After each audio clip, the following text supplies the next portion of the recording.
नमस्कार। करवा चौथ, करक चतुर्थी, कार्तिक कृष्ण चतुर्थी के दिन करवा चौथ यानी करक चतुर्थी का व्रत मनाया जाता है। नमस्कार, मैं आचार्य विपिन थपलियाल आपका स्वागत करता हूं अपने यूट्यूब चैनल ज्वालपा ज्योतिष केंद्र में। आज हम इस वीडियो में बात करेंगे करक चतुर्थी यानी कि करवा चौथ व्रत के बारे में। जी हाँ, अखंड सौभाग्य को देने वाला यह करवा चौथ का व्रत इस बार 1 नवंबर बुधवार 2023 को मनाया जाने वाला है। इस व्रत के बारे में आज हम इस वीडियो में बात करेंगे। इस व्रत के लिए कुछ प्रश्न हमारे मन में उठते हैं। सबसे पहली बात है कि यह व्रत कैसे करना चाहिए, अर्थात इस व्रत की विधि क्या है। कई लोग व्रत तो करते हैं परंतु व्रत की विधि उन्हें मालूम नहीं होती। जैसा सुन लेते हैं एक दूसरे से वैसा वो कर लेते हैं। तो इस व्रत की विधि क्या है, किस प्रकार से उस व्रत को करना चाहिए, किस प्रकार से व्रत का पूजन किया जाता है, चंद्रमा को अर्घ्य कैसे दिया जाता है। पहला प्रश्न है कि व्रत के पूजन की विधि क्या है। दूसरा प्रश्न होता है कि चंद्रमा का पूजन कैसे किया जाता है, कैसे चंद्रमा को अर्घ्य देना चाहिए। और तीसरी बात आती है कि इस व्रत का नियम क्या है। एक प्रश्न और अधिकतर आता है और बहुत सारे लोगों का यह प्रश्न आया भी है कि गर्भावस्था में यह व्रत करना चाहिए या नहीं करना चाहिए, या फिर जो लोग दवाई लेते हैं, जो माताएं बहनें जो दवाई लेती हैं, उन्हें यह व्रत करना चाहिए या नहीं करना चाहिए, या फिर जब मासिक धर्म होता है तो उस समय महिलाओं को यह व्रत करना चाहिए या नहीं करना चाहिए, इस व्रत को छोड़ना है या करना है, क्योंकि उस समय पूजा करने का अधिकार माताओं को बहनों को नहीं होता है। तो उस स्थिति में इन्हें क्या करना चाहिए, इसके बारे में हम बात करेंगे। तो आइए सबसे पहले हम बात करते हैं कि इस व्रत की विधि क्या है, यह व्रत कैसे करना चाहिए। इस व्रत को मैं एक बात आपको बता दूं, इस व्रत के बारे में बहुत सारी भ्रांतियां फैल चुकी हैं। यह व्रत अब फैशन का व्रत बन गया है। यह फैशन का व्रत नहीं बल्कि माताओं बहनों के लिए त्याग का व्रत है। वामन पुराण में आया है कि इस व्रत को केवल स्त्री ही कर सकती है। कई बार देखने में आता है, आजकल एक ट्रेंड चल पड़ा है कि पुरुष भी इस व्रत को कर रहे हैं। तो वामन पुराण में आता है कि इस व्रत को केवल और केवल मात्र स्त्रियां ही कर सकती हैं। स्त्रियों को ही यह व्रत करना चाहिए अपने अखंड सौभाग्य के लिए। तो यह व्रत कब करना चाहिए, कैसे करना चाहिए। इस बार यह व्रत कार्तिक कृष्ण चतुर्थी को करक चतुर्थी अथवा करवा चौथ का व्रत मनाया जाता है। और इस बार यह व्रत 1 नवंबर 2023 को है। चंद्रोदय का जो समय है वो रात को 8:10 का है। प्रातः सूर्योदय से यह व्रत प्रारंभ हो जाता है और चंद्रोदय तक यह व्रत रहता है। इस व्रत का जो पारायण है वह प्रातः सूर्योदय से प्रारंभ होकर के और चंद्रोदय तक, चंद्रमा के उदय होने तक यह व्रत किया जाता है। तो यह व्रत क्यों रखते हैं, प्रश्न आता है। तो यह व्रत रखा जाता है अखंड सौभाग्य के लिए, अपने पति की दीर्घायु की कामना के लिए माताएं बहनें स्त्रियां यह व्रत करती हैं। इस व्रत की विधि क्या है, इस व्रत की विधि के बारे में मैं आपको बतलाऊंगा। यदि आपने अभी तक हमारा चैनल सब्सक्राइब नहीं किया है तो कृपया ज्वालपा ज्योतिष केंद्र हमारा चैनल सब्सक्राइब करें, हमसे जुड़ें और ऐसे व्रत के बारे में, शास्त्रों की विधियों के बारे में हम आपको बताते रहेंगे। तो आइए बात करते हैं करवा चौथ व्रत की विधि के बारे में कि इस व्रत की विधि क्या है, इस व्रत को कैसे करना चाहिए। सबसे पहले आप प्रातःकाल उठें, स्नान करें, नूतन वस्त्र धारण करें। एक चौकी पर, ध्यान से सुनिएगा, एक चौकी पर आपको लाल या पीला वस्त्र बिछाना है और उस चौकी पर आपको देवताओं की स्थापना करनी है। जी हाँ, अभी तक बहुत सारे लोग व्रत करते हैं परंतु उन्हें ये नहीं पता कि यह व्रत किसके लिए किया जाता है, अर्थात इस व्रत के आराध्य देव कौन है और किसका पूजन इस व्रत में करना चाहिए। तो मैं आपको बता दूं कि यह व्रत चतुर्थी तिथि, जैसे कि आप जानते हैं करक चतुर्थी, करवा चौथ, चौथ का मतलब होता है चतुर्थी तिथि। चतुर्थी तिथि भगवान गणेश को अति प्रिय होती है, इसलिए यह भगवान गणेश से संबंधित और चंद्रमा से संबंधित यह व्रत है। इस व्रत में एक चौकी पर आप लाल या पीला वस्त्र बिछाएं।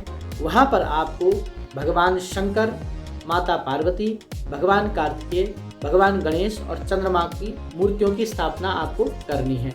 यदि आपके पास उनकी प्रतिमा नहीं है तो आप 5 सुपारी ले लें, उन पर मौली बांध लें और मौली बांधने के बाद आप उन्हें उस चौकी पर, उस पीढ़े पर स्थापित कर दें। और सबसे पहले इसमें से आपको प्रथम गणेश और गौरी, माता पार्वती का और भगवान गणेश जी का आपको पूजन करना है। संकल्प लें। संकल्प लेने के पश्चात आपको माता पार्वती और भगवान गणेश और माता पार्वती का सबसे पहले आपको पूजन करना है। उसके पश्चात आप भगवान कार्तिकेय का पूजन करें, फिर भगवान शिव का पूजन करें और अंत में आपको चंद्रमा का पूजन करना है। उसके पश्चात आप अपनी चौकी पर मध्य में करवा स्थापित करें। करवा स्थापित करके उसमें आपको अखंड सौभाग्यदायिनी जो ललिता माता होती है उस करवे में, और उन सौभाग्य की सरगी आपको वहाँ पर रखनी है, सौभाग्य द्रव्य सौभाग्य की वस्तुएं आपको वहाँ पर रखनी है, और उसमें आपको क्या करना है कि ललिता माता का उसमें पूजन करना है। उसके पश्चात आपको हाथ में गेहूं के दाने या चावल के दाने लेकर के व्रत की कथा को श्रवण करना है, और फिर उसके पश्चात आप आरती करें। यहाँ पूजन पहले आपको करना है, और पूजन करने के पश्चात आपको आरती करनी है। आरती करने के पश्चात आप जो है आपको आरती करनी है, और आरती करने के बाद आप जो है भगवान चंद्रमा के लिए रात्रि के समय आपको अर्घ्य तैयार करना है। जी हाँ, उसके पश्चात आप निराहार रहें। व्रत के समय आपको जल फल कुछ भी नहीं लेना है, और रात में जब चंद्रोदय हो जाता है तो चंद्रोदय के समय आपको एक पात्र में चंद्रमा के लिए अर्घ्य तैयार करना है। अर्घ्य आपको कैसे बनाना है, ध्यान से सुनिएगा। एक पात्र में आपको जल डालना है, उसमें थोड़ा सा दूध, सफ़ेद चंदन, फूल, इत्र और मिश्री डाल करके आपको अर्घ्य बना लेना है चंद्रमा के लिए। उसके पश्चात आपको चंद्रमा पूजन के लिए एक दीपक तैयार कर देना है, गंधाक्षत तैयार कर देना है, रूली चावल तैयार कर देना है। जब चंद्रोदय हो जाए तो चंद्रमा का दर्शन करते हुए पहले चंद्रमा का पूजन करें। उसके पश्चात आपको चंद्रमा को अर्घ्य प्रदान करना है, पर आपको अर्घ्य कैसे देना है ध्यान से सुनिएगा, क्योंकि यहाँ पर बहुत सारे लोग इस बात को नहीं जानते हैं। आपको हाथ में या तो पान आपके पास हो तो पान का पत्ता, नहीं तो आपको एक खड़ी सुपारी लेकर के अपने केस का एक भाग, एक कोना हाथ में पकड़ करके और हाथ में अर्घ्य लेकर के चंद्रमा को आपको अर्घ्य देना है। और अर्घ्य देने के पश्चात आप पति को टीका चंदन करें, पति का आशीर्वाद लें, और पति के हाथ से जल ग्रहण करके अपने व्रत का पारण आपको करना चाहिए। अब मैं आपको बताता हूँ कि इस व्रत में आपको क्या क्या नहीं करना चाहिए। आपको व्रत के समय सफ़ेद वस्तुओं का दान आपको नहीं करना है। सुई, धागा, सिलाई, कढ़ाई का काम आपको उस दिन नहीं करना चाहिए। वाणी पर उस दिन नियंत्रण रखना चाहिए। किसी का भी उस दिन अपमान नहीं करना चाहिए। वाणी से भी किसी को दुर्वचन नहीं बोलना चाहिए। आपको एक बात याद रखनी है, जब आप वस्त्र पहने तो आपको भूरे रंग के और काले रंग के वस्त्र आपको नहीं पहनने हैं, और दिन में व्रत के दिन सोना भी नहीं चाहिए। अब बात आती है ये सब व्रत की विधि, इस प्रकार से आपको यह व्रत करना चाहिए, और इस विधि से आपको व्रत का पारण आपको करना चाहिए। अब मैंने आपसे कहा था कि कुछ प्रश्न हैं, और कुछ माताओं के भी प्रश्न आए हैं कि जैसे कि गर्भावस्था वालों को यह व्रत करना चाहिए या नहीं करना चाहिए, या फिर कुछ लोग दवाई लेते हैं तो उन्हें व्रत कैसे करना है, और यदि मासिक धर्म हो तो व्रत को करें या ना करें। जी हाँ, सबसे पहले बात हम करेंगे गर्भावस्था वाली माताओं के लिए। यदि आपके गर्भ में आप गर्भावस्था के अवधि में हैं तो आपको क्या करना है कि आपको गर्भावस्था के दौरान अवधि में आपको फल या जल आप ले सकते हैं, उसमें कोई भी दोष नहीं है।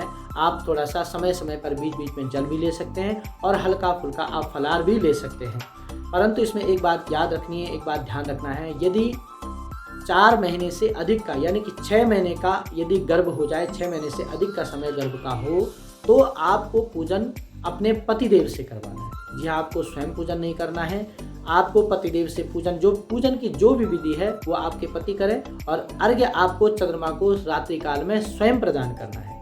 अब बात आती है मासिक धर्म की। इस पर बहुत सारी भ्रांतियाँ फैली हुई हैं। बहुत सारे लोग असमंजस की स्थिति में होती हैं। माताएं असमंजस की स्थिति में रहती हैं कि हमें क्या करना चाहिए, व्रत करना चाहिए या नहीं करना चाहिए। मैं आपको बतला दूं, शास्त्र के अनुसार मैं बात कर रहा हूं। शास्त्र कहता है पहले अधिकार, यदि गर्भावस्था के यदि रजस्वला माताएं हैं या मासिक धर्म की अवधि में हैं, तो पहले पति यह व्रत कर सकता है उसी विधि से। जी हाँ, यह व्रत औरों को अन्य समय में करने का अधिकार नहीं है, परंतु यदि पत्नी रजस्वला है, मासिक धर्म में है, तो पति उस व्रत को जो विधि है उस विधि के अनुसार कर सकते हैं। परंतु यदि आप स्वयं करना चाहें तो एक बात ध्यान रखिएगा, यह ऐसा व्रत है कि यह व्रत कभी भी छोड़ना नहीं चाहिए, कभी भी त्यागना नहीं चाहिए। आपको यह व्रत अवश्य करना चाहिए, परंतु यदि आप मासिक धर्म में हो, रजस्वला हो, तो आप इस व्रत को अवश्य करें। परंतु आपको ये बात ध्यान रखनी है कि व्रत तो आपको रखना है, परंतु आपको देवताओं का स्पर्श नहीं करना है, और जो पूजा है आपको मानसिक रूप से करनी है। जी हाँ, मानसिक रूप से आप पूजा करें, क्योंकि हमारा तन अपवित्र हो सकता है परंतु हमारा मन कभी भी अपवित्र नहीं होता। मन हमेशा पवित्र रहता है। तो अपने मन की पवित्रता से भगवान की पूजा करें। आपको शरीर से देवताओं का पूजन नहीं करना है, उन्हें स्पर्श नहीं करना है, आपको मानसिक रूप से पूजन करना है और मानसिक रूप से अपने व्रत का पालन करना है, मानसिक रूप से आप अपना व्रत, परंतु याद रहे यह व्रत कभी भी छोड़ना नहीं है, आपको व्रत अवश्य करना है। अब जिन लोगों को यानी कि यदि किसी की उम्र अधिक हो जाती है या किसी को कोई रोग है, आप व्रत नहीं कर सकते हैं, तो ऐसी स्थिति में क्या किया जाए? तो ऐसी स्थिति में यदि आपको लगता है कि अब हम व्रत करने में सक्षम नहीं हैं, तो आपको क्या करना है कि किसी भी व्रत को कर्म छोड़ने से पहले उसका जो है व्रत का उद्यापन किया जाता है। जी हाँ, तो यदि आप इस व्रत को नहीं कर पा रही हैं तो आपको उद्यापन इस व्रत का करना चाहिए, उसके बाद यह व्रत छोड़ना चाहिए। बिना उद्यापन के व्रत छोड़ना कष्टकारी होता है, इसलिए याद रहे कि यदि आप यह व्रत अब करने में सक्षम नहीं हैं तो आप उसका पहले उद्यापन कर लें, उसके पश्चात आप व्रत को छोड़ सकते हैं। जहाँ उम्मीद है आपको ये वीडियो पसंद आया होगा। यदि आपको वीडियो अच्छा लगे तो लाइक करें, शेयर करें। यदि आपके मन में भी कोई प्रश्न है तो कमेंट बॉक्स में अवश्य लिखें।